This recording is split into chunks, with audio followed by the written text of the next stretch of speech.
Doctor साहब ये बताएं कि आपको सालाना फंडिंग कितनी मिलती है, यूनिवर्सिटियों को कितना कितना देते हैं, और अब सुना है कि वफाकी हुकूमत आपको कुछ देने को तैयार नहीं थी, बड़ी मुश्किल से मिला है। 2018 में जब मैं टर्म 2014 से 18 तक का था तो 2018 में एक बजट डिसाइड हुआ कि इतनी ऑपरेशन 65 बिलियन ऑपरेशन एक्सपेंसेस के लिए हमें रखे गए, जिसमें HEC का भी हिस्सा और प्लस यूनिवर्सिटियों को भी देना जो था। वो जो इशू असल थे, इशू ये था कि प्रोविंशियल लेवल पे जो गवर्नमेंट थी हमारी, उन्होंने अपनी जिम्मेदारी नहीं उठाई पूरी।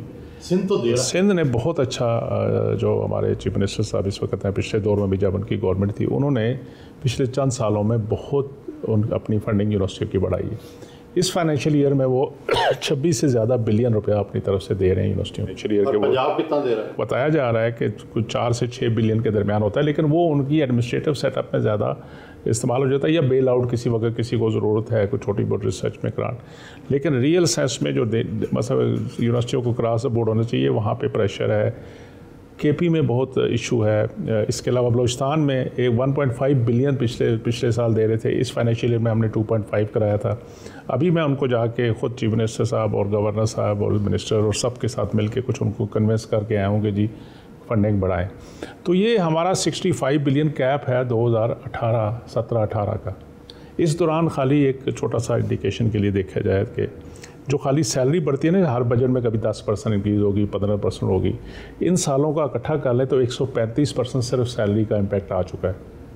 लेकिन हमें कहा जाता है कि अपने रिसोर्स से बीट करें। अब पब्लिक यूनिवर्सिटीज़ हैं, आप उनको आप लाहौर में बैठे हुए हैं कि प्राइवेट सेक्टर 15 लाख रुपए तक भी फीस हो रही है, 20 लाख भी हो रही है कई जगहों पे। अब प्राइवेट जो यूनिवर्सिटियां हैं उन पे कोई आपका ना चेक है ना टैक्स है, ना उनसे आपको हिस्सा लेते हैं। प्राइवेट सेक्टर पे जो हमने टैक्स लगाया वो ये लगाया कि आप जो बच्चे मेरिट पे आ जाएंगे और अगर वो उनका नीड डिटरमिन हो जाए तो वो प्राइवेट सेक्टर उनको फ़ीस रिबेट करेगा, उसको फ़ीस में डिस्काउंट देगा, उनको फ्री भी पढ़ाते हैं प्राइवेट से। तो हमने 10% का हमने उनको लगाया है, लेकिन बहुत सी यूनिवर्सिटियाँ उससे ज़्यादा भी कंट्रीब्यूट करती हैं। इस साल जो प्रेशर बना कि फेडरल गवर्नमेंट सिर्फ फेडरल यूनिवर्सिटियों के लिए फ़ंडिंग करेगी, सूबे अपनी फ़ंडिंग खुद संभाल लें, या कहीं फ़ैसला नवंबर में पिछले साल हुआ, तो उस पर हमारे लिए भी था। हमने सूबों को, हमने तो प्रोजेक्ट पूरा बजट 126 बिलियन का भेजा था, जो फाइनेंस मिनिस्ट्री से मिल के हमने रियलिस्टिक होके कि क्या गैप्स हैं, इतने सालों के जो गैप्स आ चुके हैं उनको कैसे कवर किया जाए।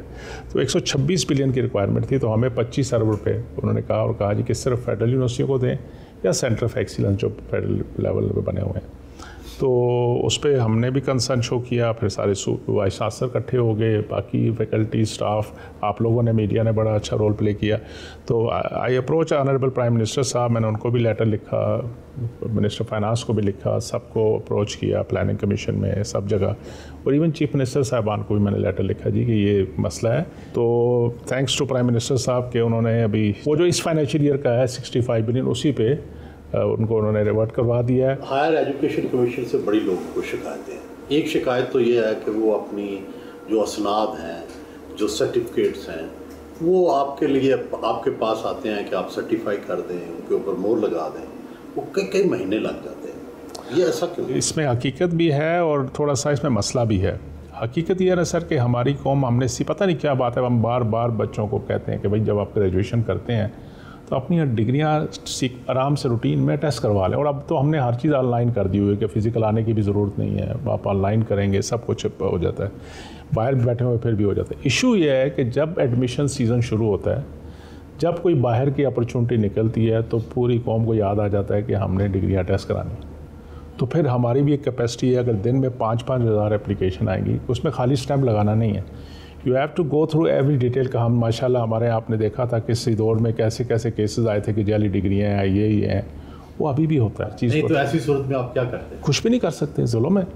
और जो चीटिंग करते हैं हमारे पाकिस्तान में हो रहा है, एक TNE के नाम पे यहाँ से फ्रॉड शुरू हो गया था कि LLB यूनिवर्सिटी कॉलेज लंदन के 3 साल की डिग्री है, और वो बड़ा दुनिया में बड़ा अच्छे नाम से अच्छा कराने। हमारे लोगों की कसूर है कि उन्होंने शॉर्टकट मारा, क्योंकि किसी ने पिछले दौर में कहीं डिफाइड कर लिया था कि टर्मिनल डिग्री लाओ और स्टैम्प करो, हमें कोई ज़रूरत नहीं चेक करने, which was wrong practice basically looking at the Pakistani dynamics.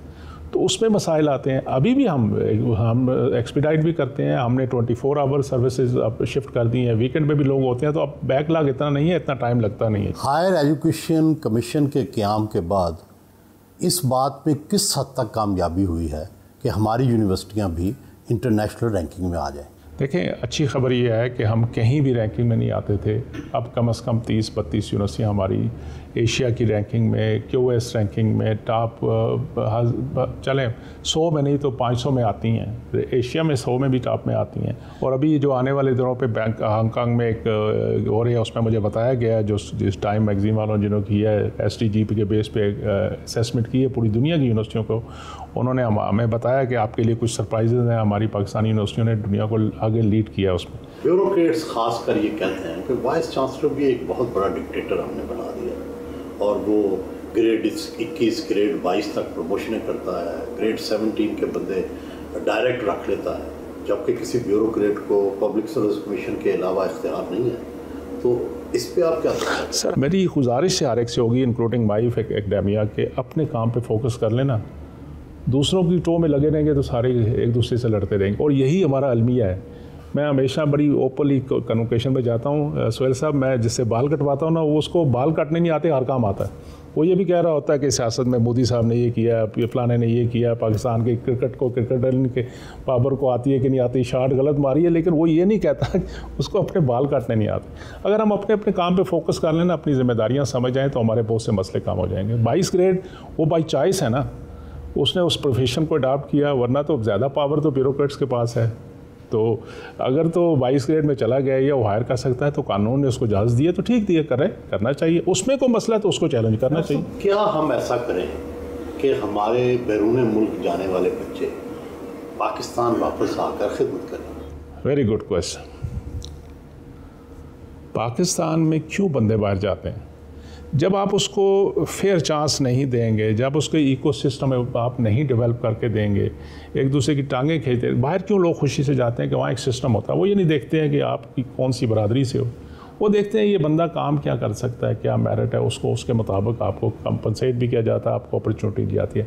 हमारा सिस्टम में जो बदकिस्मती से चीज़ें बन गई हैं, हम सिस्टम में रोकते ज़्यादा हैं बनस्बत फैसिलिटेट करते हैं। अगर हम फैसिलिटेशन वाले और एक दूसरे पे बिलीव करने वाले और सिस्टम अप्रोच के तहत काम करें, कोई वजह नहीं है कि मैक्सिमम लोग वापस नहीं आएंगे। रिसर्च वर्क नहीं होता, बहुत शिकायत है यूनिवर्सिटी। रिसर्च होती है सिर्फ अपने CV मोटे करने के लिए। नंबर में हम टोटल पाकिस्तान से 2002 में 850 पेपर पब्लिश करते थे, आज हम 40,000 पे चले गए। लेकिन उसका impact, yes, this is the issue and that is why we have given this slogan to universities के खुदा के लिए अब इम्पैक्ट फैक्टर से निकल के इम्पैक्ट पे आओ। उस रिसर्च को मैं ओपनली कहता हूँ, कोई फ़ायदा नहीं है जिसका बनी नो इंसानियत को फ़ायदा नहीं। सर, स्पोर्ट्स पर भी तवज्जो नहीं यूनिवर्सिटी में? नहीं सर, माशाल्लाह स्पोर्ट्स, अब आपको खुशी होगी कि हमने स्पोर्ट्स के अंदर पिछले चंद सालों में बहुत इन्वेस्टमेंट की है। और ये लास्ट जो हमारा नेशनल गेम हुए थे, हमने 128 के करीब मेडल जीते हैं कोयटा में जो हुआ था। बाज़ लोगों को ये भी शिकायत है कि हमारी यहाँ जो पब्लिक यूनिवर्सिटियाँ हैं, इनके अंदर बड़ी सख्त किस्म का एक तरह का मार्शल लॉ है, ना मौसीकी की इजाज़त है, ना जो है लोगों को बात करने की इजाज़त है, ना वहाँ डिबेट्स होती हैं। इसके लिए क्या करें? कहते होते हैं कौवा चला हंस की चाल अपनी में भूल के। आई डोंट फील कि हमें शाई नहीं होना चाहिए। हमारे जो मज़हब में, हमारे जो कल्चर में, हमारे जो रिलीजन में जो बेसिक एथिक्स वैल्यू चीज़ें हैं उनको प्रोटेक्ट ज़रूर करना चाहिए, लेकिन उसके अंदर रहते हुए आपको आज़ादी है उसके साथ। म्यूज़िक को आप समझते हैं कि नहीं जानते? म्यूज़िक किस हद तक, किस लेवल तक जाना, देखो ना, पर वही बात है कि बिल्कुल म्यूज़िक, मैं खुद जब मैं यूनिवर्सिटी में था, मैं डायरेक्टर स्टूडेंट अफेयर होता था, मैं फंक्शन कराता था, मैं उसमें म्यूज़िकल फंक्शन कराता था, बच्चे बच्चियाँ गाने भी गाते थे अपने अपने लदा। इसी तरह वो ड्रामेटिक सोसाइटी का मैं हेड रहा हूँ, तो वो तो हेल्दी चीज़ें होनी चाहिए, लेकिन क्या बेरहरवी की तरफ जाना है, उस पर थोड़ा सा सोचने की बात है। वो लेकिन खुली डिबेट क्यों नहीं है? पब्लिक करनी चाहिए, बिल्कुल मैं कहता हूँ, हमें एक दूसरे को सुनना चाहिए। जो बर्दाश्त का मादा ख़त्म हो गया ना सर, वो आप स्प्रिंग को दबाते जाएंगे ना, तो वो जिस दिन हाथ उठाएंगे मुंह पे लगेगा। मैंने अपनी यूथ को एंगेज नहीं किया, उसको राइट और रॉन्ग नहीं बताया। अब जो सोशल मीडिया उसको बता रहा है वो समझते हैं यही ठीक है, क्योंकि हमने अपना नैरेटिव नहीं दिया, ना माशरे ने, ना माँ बाप ने, ना टीचर ने, ना इमाम ने। हमें अपना अपना रोल अदा करना पड़ेगा। तो that is how we can move.